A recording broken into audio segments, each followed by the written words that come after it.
बढ्दै जाऊ र उहाँलाई अहिले अनि सदा सर्वदा महिमा भएको छ। विशेष गरेर यसमा अनुग्रह र ज्ञान भन्ने शब्द तपाईँले अर्को बाइबलमा टिभीएस बाइबलमा भेट्नुहुन्छ।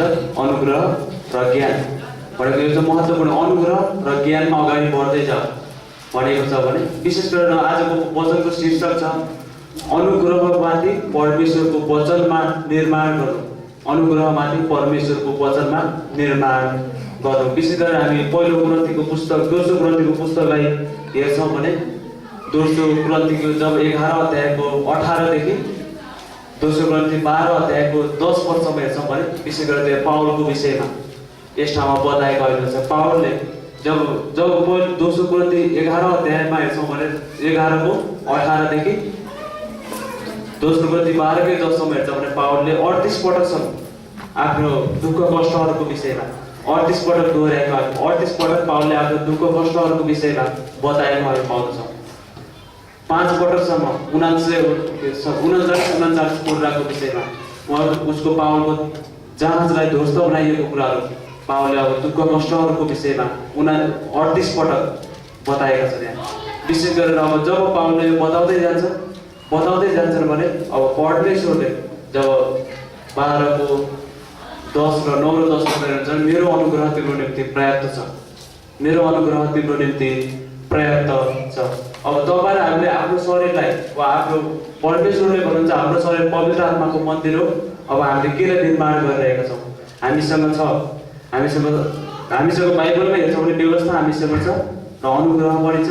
सँगै हामीसँग सांसारिक नियमहरू छ, सँगै तपाईँहरू मण्डलीहरूको नियम छ, सँगै तपाईँहरूले आफूले आफूलाई बनाएको एउटा नियम हुन सक्छ।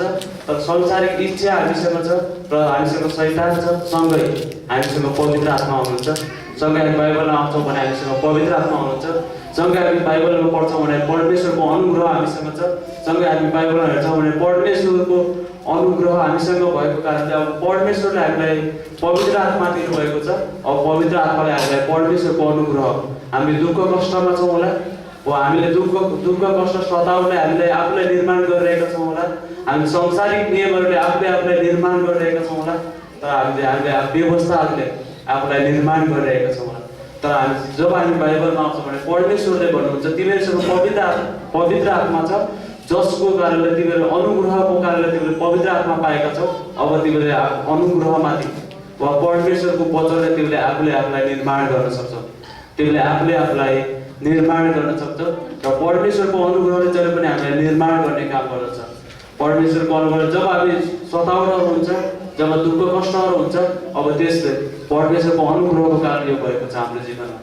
परमेश्वरको अनुग्रहको कारण यो भएको छ किनभने अझै हामीले परमेश्वरको अनुग्रहलाई बुझ्न सकौँ, अझै हामीले परमेश्वरको अनुग्रहलाई जान्न सकौँ। जब पत्रुसले अन्तिममा लेख्छन् उहाँको अनुग्रह र ज्ञानमा अगाडि बढ्दै जाऊ भन्नुको मतलब जब हामीसँग दुःख कष्टहरू आउँछ, जब पावलको जीवनमा दुःख 38 पटकसम्म पावलले आफ्नो दुःख कष्टहरूको विषयमा बताउँछ, त्यसपछि परमेश्वरले पावललाई एन्सर दिनुहुन्छ मेरो अनुग्रह तिम्रो निम्ति पर्याप्त छ, मेरो अनुग्रह तिम्रो निम्ति पर्याप्त। किनभने पावलले आफ्नो शरीरलाई आफूलाई परमेश्वरमा निर्माण गरेका थिए। आफ्नो जीवन सम्पूर्ण जीवन पावलले परमेश्वरलाई दिएका थिए। परमेश्वरलाई दिएको कारणले अब परमेश्वरले भन्नुहुन्छ तिम्रो दुर्बलतामा तिम्रो कमजोरीमा नै म सिद्ध छु, मेरो अनुग्रह तिम्रो दुर्बलता र सिद्ध छ भन्नुको मतलब हामी कमजोरी हुन्छौँ, कतिपय अवस्थामा हामी कमजोरी हुन्छौँ, हामी त्यतिखेर दुःख कष्टमा हुन्छौँ, त्यतिखेर नै परमेश्वरको अनुग्रह हाम्रो निम्ति पर्याप्त छ। त्यतिखेर हामी कमजोरी हुँदै हाम्रो निम्ति परमेश्वरको अनुग्रह पर्याप्त छ भन्नुको मतलब अब हामी कतिपय अवस्थामा हामीले परमेश्वरको अनुग्रहलाई नबुझेको कारणले, कतिपय अवस्थामा हामीले परमेश्वरको ज्ञान हामीसँग नभएको कारणले हामीले गलत तरिकाले बुझिरहेका हुन सक्छौँ, हामीले त्यसलाई सही तरिकाले बुझ्न सकिरहेका हुन्छौँ। तैपनि हामीसँग पवित्र आत्मा हुनुहुन्छ जसले परमेश्वरको अनुग्रहको विषयमा, जसले परमेश्वरको सत्यताको विषयमा, जसले परमेश्वरले भन्नुहुन्छ मेरो अनुग्रह तिमी कमजोरी अवस्थामा सिद्ध छ भने तिमी बलियो हुँदा त्यो नहुन सक्छ, तर तिमी कमजोर हुँदा नै परमेश्वरको अनुग्रह हाम्रो निम्ति पर्याप्त छ।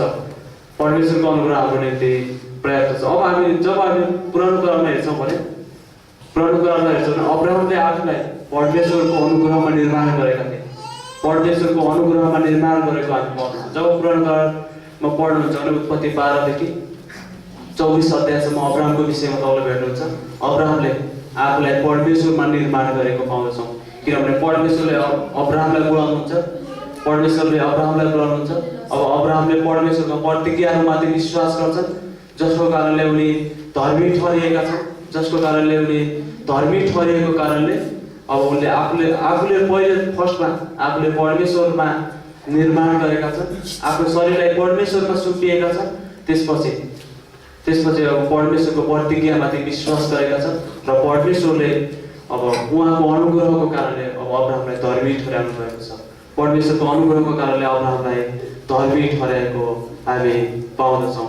अब एउटा व्यक्तिले जब अनुग्रह प्राप्त गरेको छ भने अब त्यो व्यक्ति परमेश्वरबाट प्रेम गरिएको छ, त्यो व्यक्ति परमेश्वरबाट प्रेम गरिएको छ। जब हामी योसेफको जीवनलाई हेर्छौँ भने योसेफ आफ्नो पिताबाट प्रेम गरिएका थिए, योसेफ आफ्नो पिताबाट प्रेम गरिएका व्यक्ति थिए। जब तपाईँले उत्पत्ति 37 को 4 पदमा हेर्नुहुन्छ भने योसेफ आफ्नो पिताबाट प्रेम गरेका थिए, आफ्नो पिताबाट अनुग्रह पाएको कारणले योसेफ आफ्नो पिताबाट प्रेम गरेको कारणले याद गर्नुहुन्छ उत्पत्ति 38 मा आफ्नै दाजुभाइहरूले घृणा गरेको हामी पाउँदछौँ, आफ्नै दाजुभाइहरूले घृणा गरेको पाउँछौँ। भन्नुको मतलब अब योसेफ परमेश्वरबाट सुनेका थिए, योसेफले परमेश्वरको अनुग्रह, विशेष गरी योसेफको नामको अर्थ हेर्नुहुन्छ भने परमेश्वरको अनुग्रह प्राप्त गरेको व्यक्ति योसेफ। अब योसेफलाई आफ्नै दाजुभाइहरूले घृणा गरेको हामी पाउँछौँ, आफ्नै दाजुभाइहरूले खाडलमा हालिदिएको र मिश्र देशमा बेचिदिएको हामी योसेफलाई पाउँछौँ, किनभने उनले परमेश्वरको अनुग्रहलाई स्वीकार गरेको कारणले, उनले परमेश्वरबाट प्रेम गरेको कारणले योसेफको जीवनमा यो सम्पूर्ण कुरा भएको पाउँछौँ। यति मात्र होइन, योसेफ पहिले पिताबाट प्रेम गरेका थिए, त्यसपछि योसेफले परमेश्वरको प्रतिज्ञालाई र परमेश्वरको बोलाउने योसेफसँग थियो। यति मात्र होइन, योसेफसँग परमेश्वर हुनुहुन्थ्यो, भन्नुको मतलब पहिले पिताबाट प्रेम गरेको छ योसेफ, परमेश्वरको अनुग्रह योसेफसँग छ। परमेश्वरको अनुग्रहको कारणले अब योसेफसँग व्यक्तिगत बोलाउन हामी योसेफसँग पाउँदछौँ भने अब व्यक्तिगत बोलाउनमा अब तपाईँ हाम्रो एउटा बोलाउन छ भने हाम्रो बोलाउन पनि परमेश्वर हुन्छ। योसेफको बोलाउनमा परमेश्वर हुनुहुन्थ्यो, योसेफलाई परमेश्वरले बोलाउँदै हुनुहुन्थ्यो भने योसेफलाई 13 वर्षसम्म परमेश्वरको कुराहरू, परमेश्वरको ज्ञान र अनुग्रहको विषयमा परमेश्वरले सिकाउँदै हुनुहुन्थ्यो, स्वयं परमेश्वर आफूले सिकाउँदै हुनुहुन्थ्यो। अब योसेफसँग परमेश्वरको हृदय छ, किनभने परमेश्वरको अनुग्रहको कारणले, परमेश्वरको ज्ञानको कारणले, किनभने परमेश्वरको ज्ञान योसेफसँग छ, परमेश्वरको अनुग्रह योसेफसँग छ। अब योसेफसँग परमेश्वरको हृदय छ, अब उसले परमेश्वरको हृदय प्राप्त गरेको व्यक्तिको रूपमा हामी योसेफलाई पाउँदछौँ। भन्नुको मतलब आज तपाईँ हामी यस ठाउँमा छौँ, आज तपाईँ हामी परमेश्वरको वचन सुन्नको निम्ति यस ठाउँमा छौँ। कतिपय अवस्थामा हामीले परमेश्वरको अनुग्रहलाई र परमेश्वरको प्रेमलाई नबुझेको कारणले कतिपय समय हामीले गलत बुझिरहेका हुन सक्छौँ त्यसलाई, तर हामीले यसलाई सही तरिकाले बुझ्न आवश्यक छ, यसलाई हामीले सही तरिकाले व्याख्या गर्न आवश्यक छ। किनभने परमेश्वरको अनुग्रह हामीसँग समस्या हुन्छ भने यो समस्या गरेर परमेश्वरको अनुग्रहको कारणले भएको छ। योसेफको जीवनमा परमेश्वरको अनुग्रहको कारणले गर्दा अब उनी खाडलमा जान तयार छन्, उनी मिश्र देशमा बेचिनको निम्ति उनी तयार छन्, किनभने यो परमेश्वरको अनुग्रहले गर्दा हो। त्यसपछि हामी हेर्छौँ भने उनी जेलसम्म जान पर्यो, उनी आफ्नो जेलसम्म जाने कुनै पनि दुःख कष्ट आफ्नो गल्तीको कारणले उनी जेल गएका थिएनन्, तर एउटा पोथिफरको श्रीमतीले झुट बोलेको कारणले, पोथिफरको श्रीमतीले उनलाई गलत दोषहरू लगाएको कारणले अब उनी जेल जाँदैछन्। उनी जेलमा पनि अब जेलमा हुन्छन् भने त्यहाँ पनि परमेश्वर हुनुहुन्छ योसेफसँग, त्यहाँ पनि परमेश्वर हुन्छ। जेलमा नै अब योसेफको परमेश्वरको अनुग्रहको कारणले वा परमेश्वरको ज्ञान बुद्धि योसेफसँग भएको कारणले अब योसेफले जेलमा नै अब सपनाको अर्थ खोलिदिएको हामी त्यहाँ पाउँछौँ। भनौँ हामी जहाँ जस्तोसुकै अवस्थामा हुन्छौँ त्यो अवस्थामा परमेश्वरको अनुग्रह हाम्रो निम्ति पर्याप्त छ। जस्तोसुकै अवस्थामा हुन्छौँ त्यो समयमा परमेश्वर हामीसँग हुनुहुन्छ। हामीले दुःख कष्टमा हुँदा होस्, हाम्रो अभावमा हुँदा होस्, हामी घडी कमीमा हुँदा होस्, हामी सतावटमा हुँदा होस् र हामी खेदो गरिँदा होस्, त्यो समयमा परमेश्वरको अनुग्रह हाम्रो निम्ति पर्याप्त छ। यो परमेश्वरको अनुग्रहको कारणले हाम्रो जीवनमा भइरहेको छ, ताकि हामी अझै परमेश्वरमा गहिरिन सकौँ, ताकि अझै हामी परमेश्वरमा भर पर्न सकौँ, ताकि अझै हामीले परमेश्वरलाई धन्यवाद चढाउन सकौँ हाम्रो दुःख कष्टमा पनि, अझै हामीले हाम्रो परमेश्वरलाई आराधना गर्न सकौँ, अझै हामी हाम्रो दुःख कष्टहरूद्वारा अझै हामी परमेश्वरको नजिक पुग्न सकौँ, अझै हामी परमेश्वरको नजिक पुग्न सकौँ भनेर परमेश्वरको अनुग्रहको कारणले गर्दा पावलको जीवनमा यो दुःख कष्टहरू हामी पहिलो दोस्रो कोरिन्थी 11 अध्यायमा पाउँछौँ। पावलले जब प्रेरितको पुस्तकमा हेर्नुहुन्छ भने 19 अध्यायमा अब पावलको रुमाल लगेर जब बिमारीलाई छुइन्थ्यो भने अब बिमारीहरूले निको हुने गर्दथे। अब पावलसँग त्यो घमण्ड उत्पन्न हुन्छ भनेर अब परमेश्वरले एउटा काँडो शैतानको एउटा काँडो पावलको जीवनमा हालिदिएको पाउँछौँ। किनभने उसले त्यो काँडोले गर्दाखेरि अब उसले परमेश्वरलाई सम्झिन सकोस्, त्यो काँडोले गर्दाखेरि उसले परमेश्वरलाई को नजिक पुग्न सकोस्, त्यो कारणले गर्दा अब परमेश्वरको अनुग्रहलाई आफ्नो जीवनमा स्वीकार गर्न सकोस्, आफ्नो अनुग्रहलाई स्वीकार गर्न सकोस् भनेर परमेश्वरले यो गरिदिएको हामी पाउँछौँ। कतिपय अवस्थामा हामी नियमहरू आफ्नै नियमहरूमा मण्डलीको नियमहरूमा अगाडि बढिरहेका हुन सक्छौँ, तर परमेश्वरको इच्छा भनेको हामी परमेश्वरको अनुग्रहमा निर्माण हुनु वा परमेश्वरको अनुग्रहमा अगाडि बढ्नु। हामी मण्डलीय जीवनमा छौँ भने परमेश्वरको अनुग्रहमा अगाडि बढ्नु हो। जब पावलको जीवनलाई हेर्नुहुन्छ भने पावल एउटा मण्डलीले सताउने व्यक्ति, मण्डलीको खेदो गर्ने व्यक्ति। अब त्यो पावलसँग पुरानो स्वभावलाई पावलले युज गरिरहेका थिए।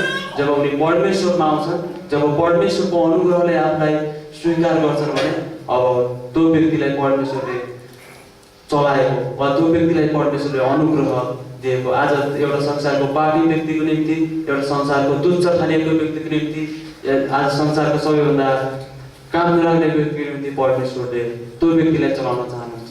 संसार किनभने पावलले भन्छ अब सबैभन्दा ठुलो पापी म, जब 11 अध्यायमा पढ्दै जानुहुन्छ भने सबैभन्दा ठुलो पापी, संसारको तुच्छ व्यक्ति वा संसारको कुनै पनि काम नराख्ने व्यक्ति म परमेश्वरको अनुग्रहको कारणले, परमेश्वरको ज्ञानमा बुद्धिको कारणले अब मैले स्वर्गीय कुरालाई बताउन सक्छु।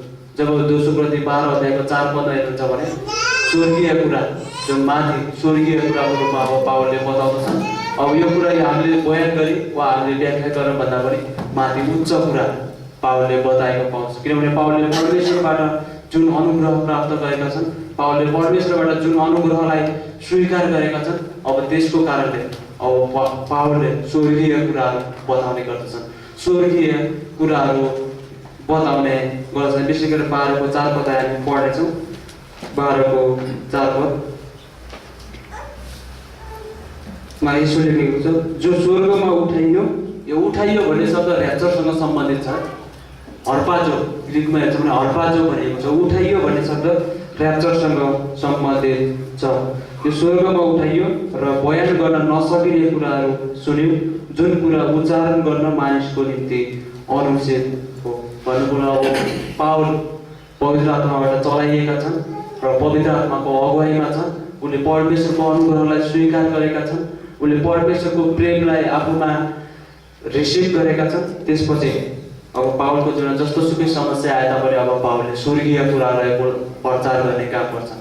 पावलले स्वर्गीय दर्शनहरू पावलसँग छ। अब पावलले स्वर्गीय कुरालाई प्रचार वा स्वर्गीय कुरालाई मानिसहरूको जीवनमा बताइरहेको पाउँछौँ। अब परमेश्वरको अनुग्रह हामीसँग छ भने हामीसँग दुःख कष्टमा हुँदा होस्, अब हामी सताइँदा होस्, हामीसँग घटी कमीमा हुँदा होस्, त्यो समयमा हामीले परमेश्वरको विषयमा बताउन आवश्यक छ। त्यो समयमा हामीले परमेश्वरको सत्यता र परमेश्वरको सुसमाचार प्रचार गर्न आवश्यक छ। जब दोस्रो पत्रसको पुस्तक जुन हामीले अघि पढेको खण्डमा हेर्छौँ भने अनुग्रह र ज्ञानमा बढ्दै जाऊ भन्ने शब्द छ। यो शब्दलाई जब हामी हेर्छौँ भने अब अनुग्रह र ज्ञानमा हामी कसरी बढ्न सक्छौँ? हामीले सुसमाचारद्वारा, हाम्रो सङ्गतिहरूद्वारा, हाम्रो प्रार्थनाद्वारा अब हामी परमेश्वरको ज्ञानमा हामी अगाडि बढ्न सक्छौँ। परमेश्वरको ज्ञानमा हामी अगाडि बढ्न सक्छौँ। हामी बाइबल अध्ययनहरूद्वारा हुनसक्छ, यो कुराहरूद्वारा अब हामी परमेश्वरको ज्ञानमा अगाडि बढ्छौँ। अब परमेश्वरको ज्ञानमा र अनुग्रहमा अगाडि बढ्दै जान्छौँ भने अब परमेश्वरले हामीलाई एउटा शक्ति दिनुहुनेछ, जुन पवित्र आत्माको अगुवाईमा अब हामी डोरिन्छौँ। अब पवित्र आत्माले को कुराहरूलाई हामीले स्वीकार गरिरहेका हुन्छौँ। त्यो समयमा अब परमेश्वरको अनुग्रह, पवित्र आत्माले परमेश्वरको अनुग्रहलाई देखाउने काम गर्नुहुन्छ। पवित्र आत्माले अब हामीलाई परमेश्वरसँग डोर्याउने काम गर्नुहुन्छ। पवित्र आत्माले हामीलाई परमेश्वरको अनुग्रहमाथि निर्माण गर्ने, अब परमेश्वरको अनुग्रहमाथि निर्माण गर्ने काम गर्छ। अब परमेश्वरको अनुग्रह हामीसँग छ भने अब परमेश्वरको अनुग्रहले हामीलाई परमेश्वरसँगै लैजाने काम गर्दछ। परमेश्वरसँगै एउटै टेबलमा बसेर एउटा पापी व्यक्ति, एउटा हामी पापी व्यक्तिलाई अनुग्रहले परमेश्वरसँग एउटै टेबलमा बसेर खाने बढाउँदछ। अब परमेश्वरसँग एउटै सङ्गति स्थापित गर्ने काम गर्दछ यो परमेश्वरको अनुग्रहको कारणले। सँगै परमेश्वरसँग एउटै टेबलमा बसेर खाने व्यक्ति बनाउँदछ। परमेश्वर एउटा परमेश्वर धर्मी हुनुहुन्छ। अब अनुग्रहले गर्दा एउटा तपाईँ र हामी पापी व्यक्तिलाई परमेश्वरसँग एउटै टेबलमा बसेर खाने अनुग्रह एउटा महान अनुग्रह भनेको एउटा ठुलो स्वर्गबाट मात्र यो हुने गर्दछ। यो स्वर्गीय अनुग्रह भनेको स्वर्गीय कुरा हो जसले मानिसले यो अनुग्रहलाई बुझ्न सक्दैन। यो अनुग्रहलाई मानिसले व्याख्या गर्न धेरै व्याख्या गर्दा जति व्याख्या गर्दा पनि यसलाई सकिँदैन। र यो अनुग्रहले तपाईँ र हामीलाई परमेश्वरसँगै बसेर खाने एउटै टेबलमा बसेर खाने जब लाजरसलाई हेर्नुहुन्छ लाजरस अब येशू ख्रीष्टसँगै एउटै टेबलमा बसेर खाएको हामी पाउँछौँ। जहिले पनि अनुग्रहले हामीलाई स्वर्गीयसम्म डोर्याउने काम गर्दछ। अनुग्रहले हामीलाई येशू ख्रीष्टलाई देखाउने काम गर्दछ र अनुग्रहले हामीलाई सिद्धिएको कार्यलाई देखाउने काम गर्दछ। अनुग्रहले हामीलाई परमेश्वरले जुन क्रुसमा गर्नुभएको सिद्ध्याउनु भएको कार्यलाई अनुग्रहले हामीलाई येशू ख्रीष्ट मर्नु भएको कुरालाई गाडिनु भएको कुरालाई र तेस्रो दिनमा बौर उठ्नु भएको कुरालाई र हाम्रो स्थानलाई हाम्रो परमेश्वरमा हाम्रो स्थान के हो त्यो स्थानलाई देखाउने काम गर्दछ। यो स्थान अब पावलले लेखेका छन् दुःख कष्टहरूलाई छोडेर दुःख कष्टहरू भन्दा पनि महान कुरा परमेश्वरले पावलको निम्ति तयार गर्दै हुन्छ। 38 पटकसम्म पावलले आफ्नो दुःख कष्टहरूको विषयमा बताउँछन् तर परमेश्वरले एकैचोटिमा परमेश्वरले पावललाई एन्सर दिनुहुन्छ मेरो अनुग्रह तेरो निम्ति पर्याप्त छ। आज हाम्रो जीवनमा परमेश्वरको अनुग्रह तपाईँ हाम्रो जीवनमा पर्याप्त छ। आज तपाईँ हाम्रो कमजोरीमै परमेश्वरमा हामी सिद्ध छौँ। तपाईँ हामी कमजोरी हुन्छौँ भने त्यो समयमा नै हामी परमेश्वरमा सिद्ध भएका छौँ र त्यो समयमा नै हामी संसारको सबैभन्दा बहुमूल्य व्यक्ति ठहरिएका छौँ। किनभने परमेश्वरको अनुग्रहको कारणले हामी दुर्बल हुँदा होस् हामी संसारको नजरमा कमजोर छौँ होला हामी संसारको नजरमा तुच्छ ठानेका छौँ होला तर परमेश्वरको नजरमा हामी शक्तिशाली छौँ किनभने परमेश्वरको पवित्र आत्मा हामीसँग हुनुहुन्छ र हरेक समय हामी परमेश्वरको स्वर्गीय कुराहरूलाई बताउने गर्दछौँ। आमेन। हुन्छ। जय मसीह।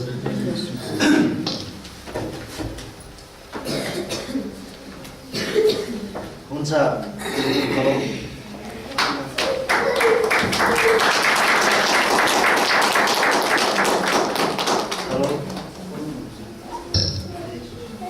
हुन्छ। हाम्रो गणेश राणा भाइलाई धेरै धेरै धन्यवाद दिन्छु। उहाँले परमेश्वरको मिठो वचन बोलेर जानुभएको लागि र यो समय हामी मुख्य वचनको भागमा आएको छौँ।